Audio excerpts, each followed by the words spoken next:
Salam, qadirli vatandaşlar, salam, məhribani illəşlər. Salam, Hamide hanım, sizem hoş gördük. Hoş gelipsiniz. Hoş bulduk. Salam Olya abla. Salam vatandaşlar. Salam, ben de salam. Inni qadirli vatandaşlar, bugün Hamide hanım ikimiz birazcık burundaşlık etmeliyiz. Şu Türkmenistan'daki bolup geçip duran vakalar barada gıynanırcı havaram olsa, bu zatlar çındatlar, bu zatlar hükman biz halkımıza yetirmeliyip menşeyle fikir ediyen. Ene şonun üçün Hamide hanım şununla bizim şunki gepleşimize geldi, koşullu ve özünün şu bolup geçen vakalar barada Daşoğlu vilayetinde şu vakalar barada birazcık gurun vereyseniz diyen.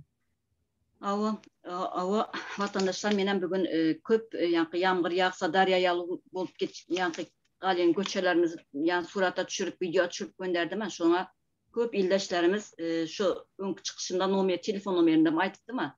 Şuna şu qovu oldu sizin telefon numarınızı bilip sahrant etip imam çıkıp köpleri sağ olsun ayttılar bana.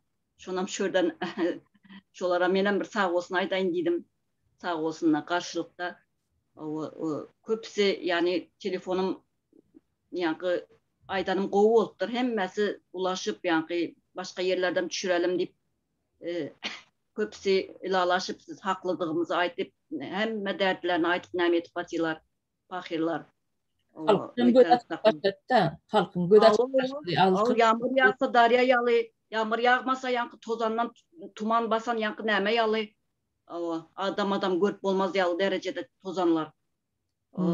Produktlar diyen dışarıda satılıyor. Makaron, gürüç diye zatlan yusan bir kısım çege çıkıyor içinden. Köçelermiş şular yağlı. Yine ne gepleseler vatan dönüğü diyorlar. Yine şular yağlı yurtta yaşa oturup. Şuları bir polisler baskı yaptı demezse geçen çıkışımda da. Ne son şu günüsü eşittim de şu çıkıştan sonra ayağı bir yaşlık vaktinde bir ayağın kışık basan yeri yok mu kan deyip komşularından hem gelip soruyan onun saçı kesik mi de namaz ne zaman okup başladı yalığı ne zaman dandı ondan hem yalığı danlayamadı bir bolmadık savalları verip zat etyemiş de bu bolşundan boyundan sıfatından bu bir erkekliğinden utansınlar ne iyi bir şular yalı bir saval vermek boluyeme saç kesik olan da ne ol boluymuş mesela olabilir saçında kesik olabilir mesela yalıktan anın näme namazın näme alakası var insan bolmak için namazın ya da bir diplomun näme alakası var bu insanlık için şu zatları bir aytayın menem şu jaň etip bana sağ olsun aydallara menem bir görden sağ olsun aytayın daşta öğrenize görüңler beýle bir körýal bolup yaşadığımız yeter artık doğrunu ayırıp bilinler artık şuradan seslenecek bolýar halkıma. Köp adamlar yankı näme etip batýarlar. Nomerim soraýmışlar yine. Berelim mi deyip soraýarlar. Vakt baş üstüne berin dedim. Habarlaştırlar berin. Men nomerini sorap gelýemiş de ondan bermene de gorkýamışlar. Bersek näýli bolýar zat deyip. O isatdan gorkmaň bir Allahdan başgadan gorkmaň. Gayrat ettin kim sorasa men ýaşyryp oturan nämem yok. Beriňler deyip dedim. Osunam Olya abla şurada yine bir zat aytıp geçmeli. Ene bizde kimde pulu olsa nüvelit gruppa nämesine çıkıp bilýär da. Sağdyn erkekler hem çıkıyor.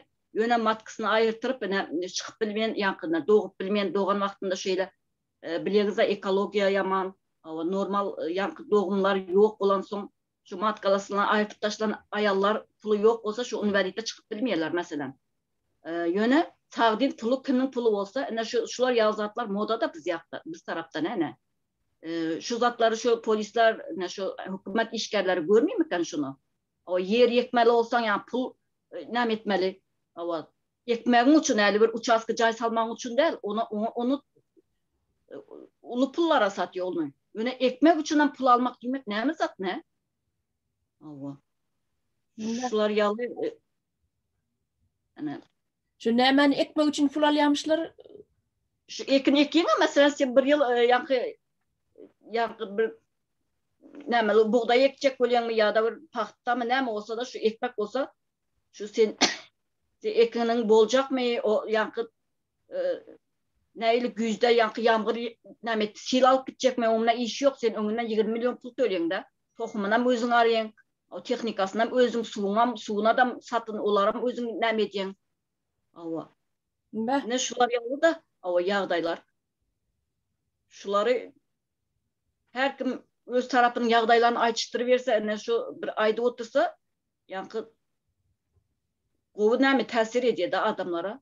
Ya o yine onlar o taydaki vatandaşlarına istediği ödül var bir arkasına bir hovanlar yali hazab edenlerler şeyle sizin öňe Ava çıkatları habar vereniniz üçinem ava ulu iş ulu iş eden yalı. Birileri komentariyada yazıyor. O iş etsin diye yankı kesetip yazıyorlar da. O iş bu da. Elbette elimizden geleni şu Olya abla doğru değil mi?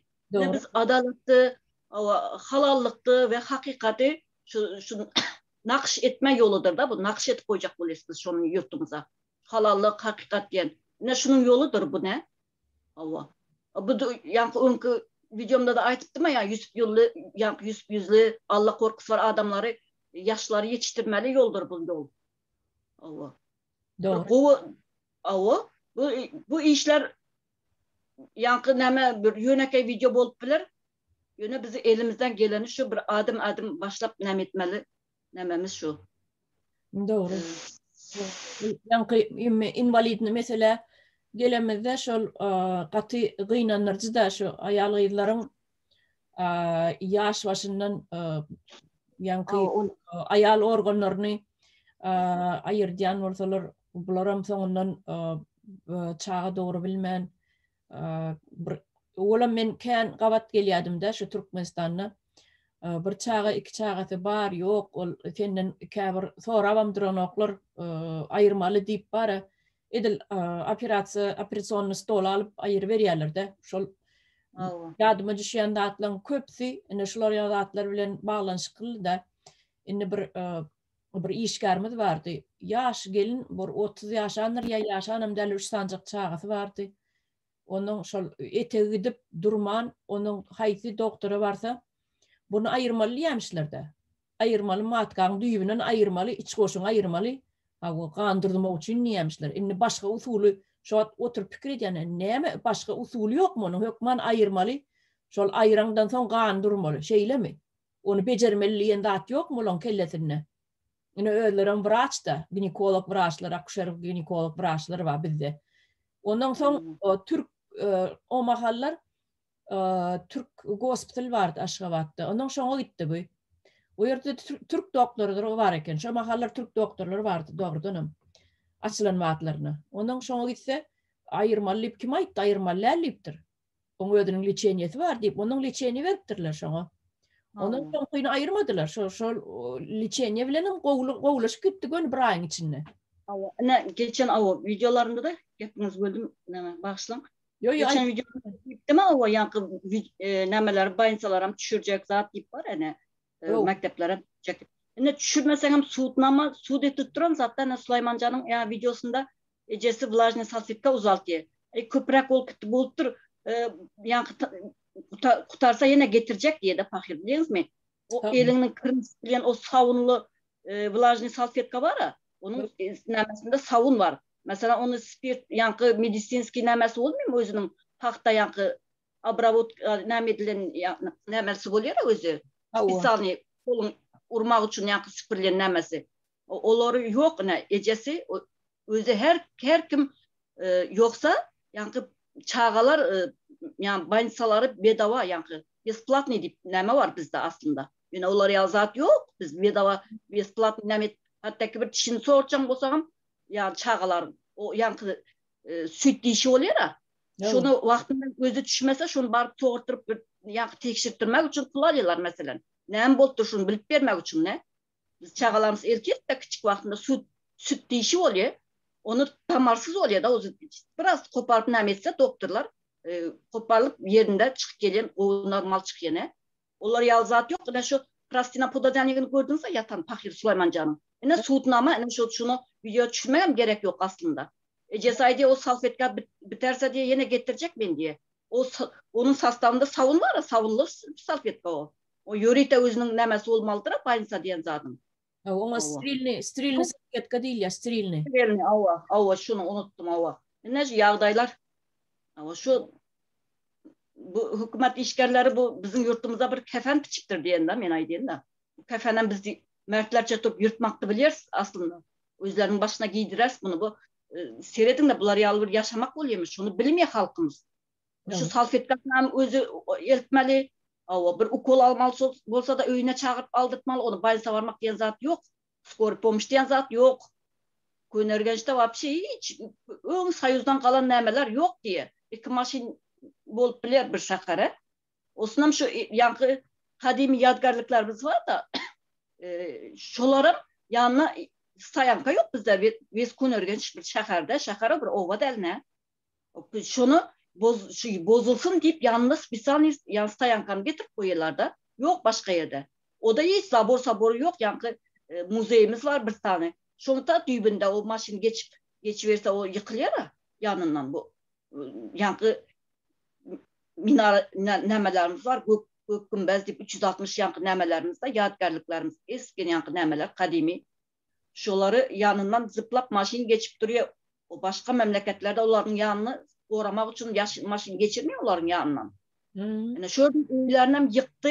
Ne yıl oldu ne uçaskı verdiler, ne zat verdiler. Şu avarini bir mektep onun videosunu koydum. Şuna yarım halkta apart tıktılar ne. Orada yani 2 semiye koşulan bir yerde olup batıyorlar, 3 semiye koşulan bir yerde olup batıyorlar adamlar. Yani şuları görüp rahmı gelmiyor. Yıkılır.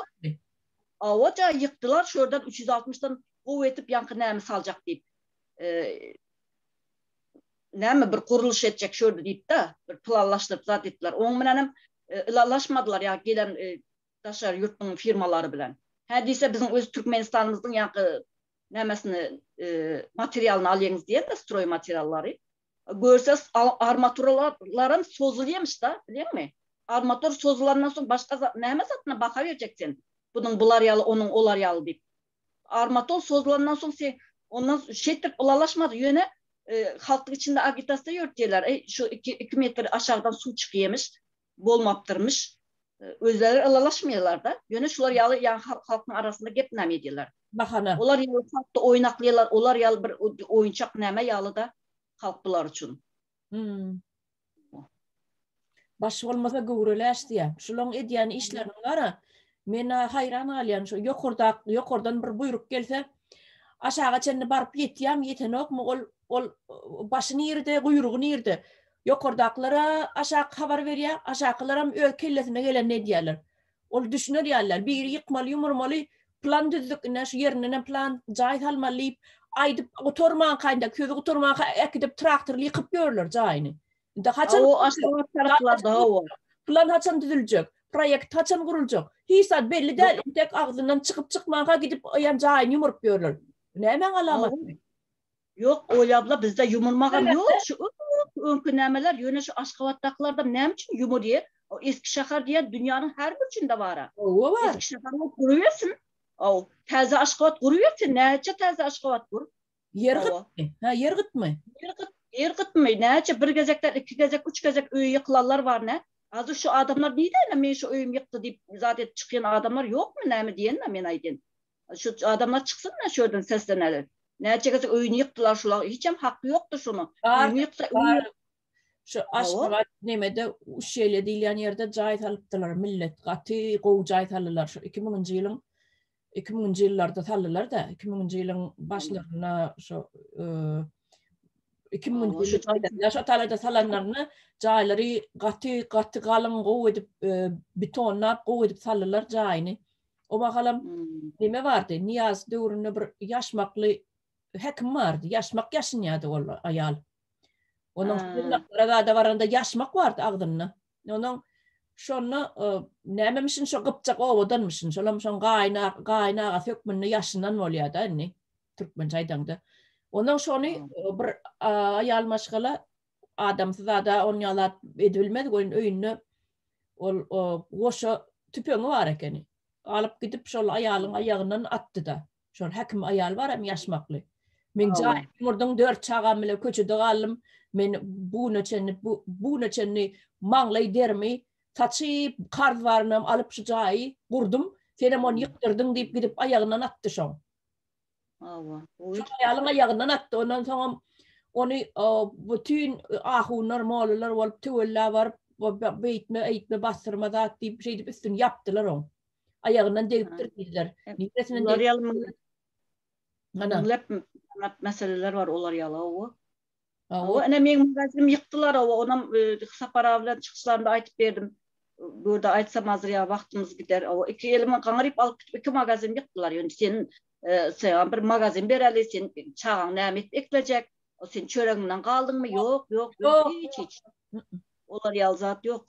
Şoň üçin hem siziň görden bir zat aýdaýyn siziň zulmüňiz, zalymyňyz bolsa biziň hem ýanky Allah'mız vardır. İmanımız vardır. Hudaýa şükür. Ya gorkmalar biriniň ýetdiler mi?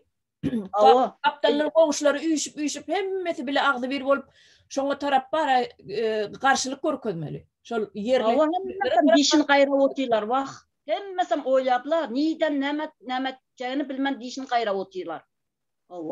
Biz bulary evveli Huda yani bizim vatanımıza piçen keperlerini üstüne yani başına giydireriz inşallah. Bizim arkamızda Allah var, arkamızda ecelerin gözyaşları var, bizim arkamızda çağaların sağınçları var. Hiç bunların iki dünyanın yüzü karası oldu. Hakikaten hem şol halka kepen biçik koyupdurlar da kepenliyle de kepen biçik koyupdurlar. Onan halk şo kepeni şolun kellesine giydirmeliler. Gepin ýetkasy. Bizde mertler çötürüp onu giydirmegen şu haram yutup doymadık boğazlarında endi nätip durmasını bilersiniz. Boğazında durmak bilersin neden sonra. Vah oýaplar bir jaň etdiler maňa. Şu telefonunuzu ilki aýtdyňyz diye o oldu diýip näne şu nomerinizi aýtdyňyz. Şu diýip köp adam sağ bolsun aýdyp maňa. Olaram koy iýersinler video çekip size. Iýerjek diýip otylar giyin galdym men hem şu şeýtip dişini gaýra oturalar köp eken. Bizi görüp oturalar hem köp eken. Gaýt adamlar aktivleşýärler. Şoň üçin haýtgaçyn açyn dym oturmaly çydap. Haýtgaçyn açyn halk ayaga galsyn dogry dälmi? Ene şu videomuzun ene şu azçyk bolsa da paýda bereni şu ne şu telefon nomerini aýtsyň sen men şondan sen aýdanyňdan duydum diýip jaň ederlerden nämesi ene şu haýra bolany şu paýdaly bolany şu. Edil bara sizi kowanlar ýaly arkasyna duran bir dag ýaly diýip hasap edenler olur. Sizin ene bir zat aýtyp geçeýinde şu ýa zeykeşdi kömdirip batýardy. Azy şunu şorlasa kim yaptırdı şunu men yaptırdım. Meni bilýär da yaptıranymy şunu kömdirip taşlady. Yani şunu halka yaman görsetecek ol spesialni gömüp taşladılar. Ne size diýen ýaly etip ne? Yoksa onu akıp duran ýap-ýaly etip akysyp bermeli onu. Arastalap döwerek kişini musur salyan yankı baklar koymalı öýlerin ýanyna. Hadi şu onu kömüp taşladılar. Indi musurlarımız toplap otys diye öýüm ýanyna diye. Şunu salmana yer yok indi. Ne araba gelip alıp gidiyor onu ne musur bak koyuyorlar. Neyle hükümet boldu bular? Özünü özleri maskaraya da oturan biz maskaraya da oturamız buna ne maskaraçılık musur taşlamana yer yok. Özleri maskara. Adam düzedip bilmeyen motorlar özleri maskara. Indi şu halka yaman görsetmek istediler de meni yine bak komşularından hem soruyormuş bir ayağım kışık basan yer olsa bunu aytıp yankı o şehif mi näme o şapkayıp mı näme var o bozuk ağızlı bir var şular ýaly birine bunu aýtdyraýyn diýip näme edidir da bular ne? Komşudan hem soruyor başkadan hem soruyor saç kesikmidi ne zaman namaz okap başladı näme diýmek näme sawal ne utanyň sizin ýanyňyzda men el degmedik jabahyrman men şonu aýdaýyn şurdan könülgençiň dört tarapyndan soraň gerek bolsa meselenler gülkülü ýagdaýda şu bir ýaňyşyklaryň bolsa aýtyp çykjaklar da bilýärmi? Olaň pikirçe bir kompromat toplamaly halka ana şu halkyň düşmany diýip görkezmeli. Öň saç kesik şular ýalyp nämesi var? Yüzü garaçylygy diýip bizi agzyny ýaptyrjak bolýar da. Şondan hem var. Gaýdan aýdasyň gelýär watandaşlar, gadyrly watandaşlar. Şular ýaly kompromat näme üçin ýygnalýar?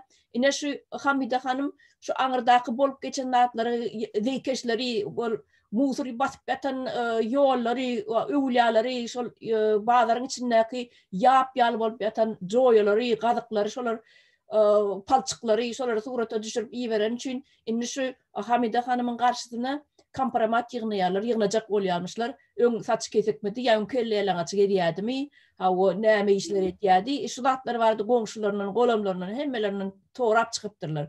Ine biziň hukuk goraýjy, ýa-ni işgärlenmeden bar edip bilýän elinden gelýän işine utonun maskaraçylyk utonun. Ona mene efire çıkarıp bir yalan ýaşyryp birini gürledip ekrana da çıkararlar. Ine şu öňledi, ine şu öňbeýledi, saçam kesikdi näme dip yalan zatlar çıkararlar da halkyň gözüniň öňüne mertebesini düşürmekçi. Ine bar edilýän zatlary. Ondan şäherdi düzedin. O şäheriňi düzedin, raýonyňy düzedin. O bir gün it var eken bir eşek ýaly ittiň agzyndan bir ýanky täze gömülen çağany ýanky ak näme dolanıp durýar eken. Şoň bilen agzyna dişlep kaçıp barýar. Şunu erkekler biri temir ýaba bilen, biri bil bilen şo çağany alıp ýeňiden ýanky öwle mazarlygymyzda gömdi. Mazarlyklarymyzda biziň zabor diýen zat ýok. Bir tarapyna zabor, iki tarapyna zabor koyduk öz kömegimiz bilen. Bizim kömegimiz bilen şunu. Awa. Bizim halkta da pul yok. Yoksa dört tarafından etecek onun ne? Biz etecek. Biz baş üstüne ederiz onu. Savap iş yöne insanlarda, adamlarda pul yok. Öyle abla. Şunu ağıştırıp verer yalı.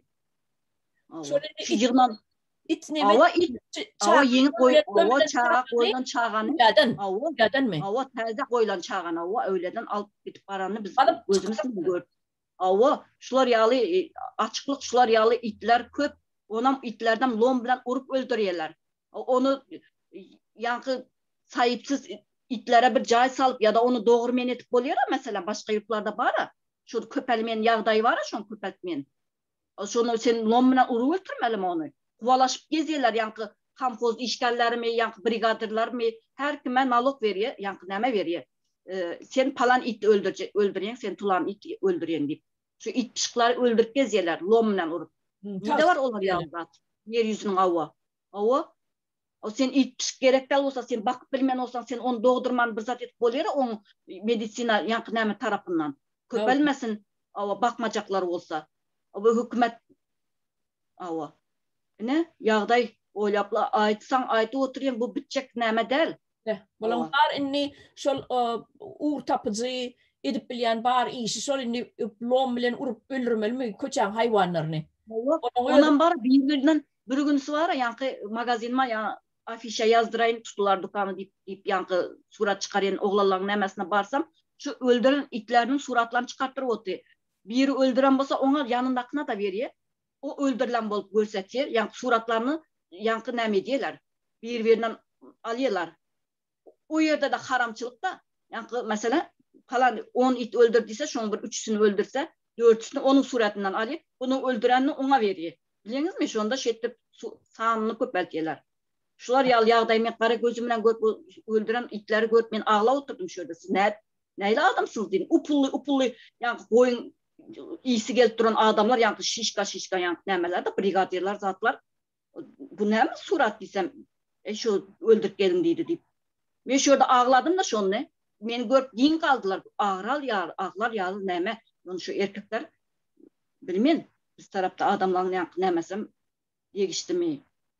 Pili niyeti özgerdi mi bilmeyin. Bir zatlara oldu. Katı üt köşk. Avu? Katı gen galaymalı. Yani bar nime problemanı çözüp bilişleri yankı edyan işleri it öldürmeli, pişik öldürmeli. Ona sahanına gidip vermeli. Şeyler mi? Sahanı, plança sahanı tavsırıp veriliyor. O sahanı köp olmalı o. Şu mesela ona yigirme etmeli de. Oluyor. Etmesi bu. Kadın etinden tiyam kaya olur. Etmezse şunu öldürmen deyse biri yankı men günahsını alıp bilmen deyip nemesi arzan yaz deyiptir. Boluptur deyip yaz çıkan bir adilaka deyip biri var. Çıktılar. Aytmalı adilaka deyip onun için adını aytı otinine. O çıkıp gitti şu. Sınır bağlı veren oklara. Barı aylık yoga. O adına layık olup adilaka deyip bağdı o. Adalatlı olmalı demek bir namustandır da mesela namustur da bir adalet demek. doğrunu yankı söylemek yanlış mı diyen de men. Şu yankı polisler aytacak olende bir doğrunu aytmak yanlış mı ne mi zat? Men anlamadım bulara ne? Komşularından barıp sorar yalı. Yo. Fikir etsin vatandaşlarımız. Problema. Hem biz yalı çıkış etsin. Ava çıkışlarımıza gep tap oturmam biz bir spesyalist del zat del. Ava birileri yani hemen komentarya yazdı. Ava. O iş etip dursun diye yani kesetip ne mediyalar da. O olmasa et. Ava. Faydalı olsun, hayırlı olsun. Bizim bar amacımız, bizim bar edilecek işimiz şu halkın gözünü açmak. Halka hak hukuk talep etmeni öğretmek. Ona bolya başka da aytacak dağıtlamaken şöyle invalidliğe geçmeklik vardı. Hakikaten pulun bolsa sen invalidliğe giriyen, bolmasa da şol o kağıdı getir, bu spravkanı getir, bar doktordan hatı getir, o taydan getir. Yani şu katna deyip yürüyorlar, ol hassa hakiki hassa fakiri, şeydip katna deyip yürüyorlar. Hassa del invalidliğe geçeti geliyor mi? Pulun tölüye geçiver ya. Olamaydı. Ona o tayda kamerski bağları urupturlar. O geçilen yer var ya. Ona bağları urupturlar. Onun şu yılın ayağı geliyor mi? O yine 5 ayın mı 6 ayın mı pulunu veriyorlar. Ondan yine udaldıp veriyorlar. 12 yılı. Pulun vermeliş. Onun pulunu vermeden yine spravka var yığınadıp yılın ayağına yine katına diyorlar. Firene bar doktordan hat getir. Ne şu Olya abla şu 89 yaşlı yani dedesini televizyonda görsetti mesela şu öldü deyip de.